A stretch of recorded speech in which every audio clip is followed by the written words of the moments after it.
بسم اللہ الرحمن الرحیم. السلام علیکم.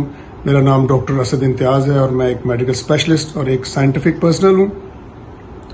تو آج کل فیس بک پہ سروائیکل کینسر سے بچاؤ کے لیے HPV ویکسینیشن کو لے کر بہت امبیگوٹیز اور شکوک و شبہات اور سوالات جنم لے رہے ہیں, which is quite natural I must سے.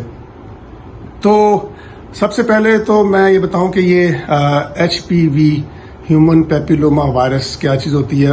آپ جانتے ہیں کہ جیسے بیکٹیریا ہوتی ہیں, جراثیم ہے, اس کی ایک قسم ہے وائرسز بھی, اور ہیومن پیپیلوما وائرس جو ہے یہ سکن یعنی بیرونی سکن اور اندرونی, جیسے یہ میکوزا جسے کہتے ہیں منہ کا تو اندرونی سکن دونوں کو افیکٹ کر سکتا ہے اور وہاں پہ واٹس بناتا ہے.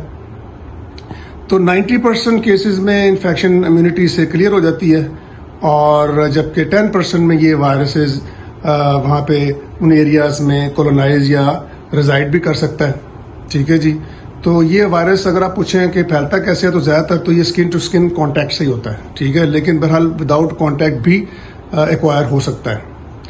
تو پھر وائرس جب وہاں پہ کولونائز کرے گا تو یہ اس وہاں کے سیلز کے DNA میں جا کے اس کو الٹر کرتا ہے, اور اس میں ایسی جینیٹک میوٹیشن کرتا ہے کہ وہ پری کینسر سیلز میں تبدیل ہو کے تو پھر وہ ایکسپونینشلی گرو کرنا شروع کر دیتے ہیں.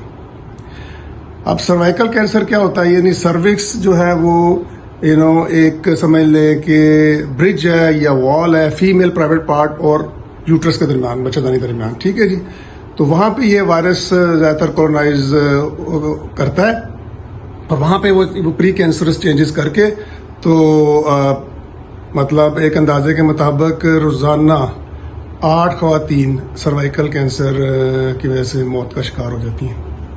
بلکہ بیگم صاحبہ نے بتایا کہ ان کی نیبر کی بھی ڈیتھ ہوئی تھی سروائیکل کینسر سے, اور ان کی بہت ٹیریبل کنڈیشن ہو گئی تھی, انبیئریبل. تو اب یاد رکھیں کہ جو ویکسینز ہوتی ہیں یہ پریونشن کے لیے ہوتے ہیں, بچاؤ کے لیے, کیونکہ وائرسز کی عموماً اینٹی بایوٹکس نہیں ہوتی, وہ اپنی امیونٹی سے ہی ٹھیک ہوتے ہیں قوت مدافعت سے. تو ویکسین جو ہے قوت مدافعت کو بوسٹ کرنے کا ایک طریقہ ہوتا ہے. اور ریسٹ ایشورڈ کے ویکسینز جو ہے نا وہ ایسی نہیں کہ لل ٹپ بن جاتی, ان کے اتنے سیفٹی سٹینڈرڈز اور چیکس اینڈ بیلنسز ہوتے ہیں کہ یو ہیو نو آئیڈیا. اگر سائنس اتنی ترقی کر گئی ہے آپ کے یہ موبائلز اور ان ساری چیزوں میں کہاں سے کہاں چلا گیا ہے, تو آپ یو ہیو نو آئیڈیا کہ میڈیکل سائنس کہاں چلے گئی ہے.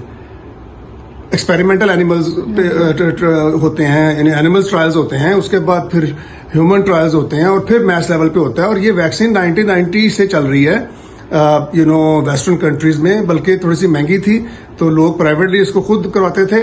ابھی صبح جب بیگم صاحب سے بات ہو رہی تھی, انہوں نے بتایا کہ انہوں نے خود ارادہ کیا ہوا تھا نور جب 9 سال کی ہوگی تو اس کو یہ لگوائیں گی. تو بہرحال اگر گورنمنٹ نے میس لیول پہ کیا ہے تو لوگوں میں پھر اس حوالے سے شکوک و شباب اور کانسپیریسی تھیوریز آنی شروع ہو جاتی ہیں کہ یہ کوئی انفرٹیلٹی کرنے کی سازش تو نہیں ہے, بلکہ انفرٹیلٹی ہوتا ہے کہ بچے نہ ہوں فیوچر میں. تو ایسی کوئی بات نہیں ہے, بلکہ الٹا اثر ہے. اگر HPV وائرس وہاں پہ کولونائز ہو تو اس سے انفرٹیلٹی کے چانسز بڑھ جاتے ہیں. تو ایسا ایک تو بالکل بھی ایسی کوئی نہیں ہے, اور چونکہ یہ ویسٹرن کنٹریز فری دے رہے ہیں, اس سے بھی ہم جو ہے نا وہ کانسپیریسی تھیوری میں فوراً چلے جاتے ہیں. ٹھیک ہے, وہ فری ہمارا بھی ان کو خیال ہوگا ہی. کمپیشن, ہیومن کمپیشن ایک چیز ہوتی ہے بیونڈ باؤنڈریز. ٹھیک ہے, مطلب آپ جیسے جو پولیو ویکسین آئی تھی, جو پولیو ویکسین جس نے ڈسکور کی تھی اس نے اس کا پیٹنٹ لینے سے انکار کر دیا تھا. وہ اربوں ڈالر کما سکتا تھا, نہیں میں ہیومینٹی کا نام کرتا ہوں. تو ایک تو وہ, دوسرا ان کو اپنی فکر ہم سے زیادہ ہے کہ بھئی یہاں کے لوگ وہاں جا کے ان علاقوں میں چیزیں نہ پھلائیں, پولیو نہ پھلائیں, اس لیے وہ بیچتے ہیں. تو اس لیے to cut the long story short, اور لاجیکلی بھی آپ یہ سوچیں کہ why would our government do such a thing کہ وہ کوئی ایسی چیز جو کہ جس کے سیفٹی سٹینڈرڈز نہ ہوں وہ جو ہے نا اتنے میس لیول پہ ہماری بچیوں کو جو ہے نا وہ پرووائڈ کریں. تو اس لیے I think this is the right time. ٹھیک ہے, یہ لیٹر ایج میں اس ویکسین کا فائدہ کوئی نہیں ہوتا, یہ اسکول گوئنگ ایج میں ہی ہوتا ہے پریونشن کے لیے. ٹھیک ہے, تو آئی اسٹرانگلی ریکمینڈ کہ آپ اس کو ٹیک اپ کریں, اور بالکل بھی کسی ہیسیٹنسی, ہچکچاہٹ کا شکار نہ ہوں. It is highly recommended from کیا کرنا چاہیے, بلکہ it is a life saving I must سے. ٹھیک ہے جی, تھینک یو ویری مچ.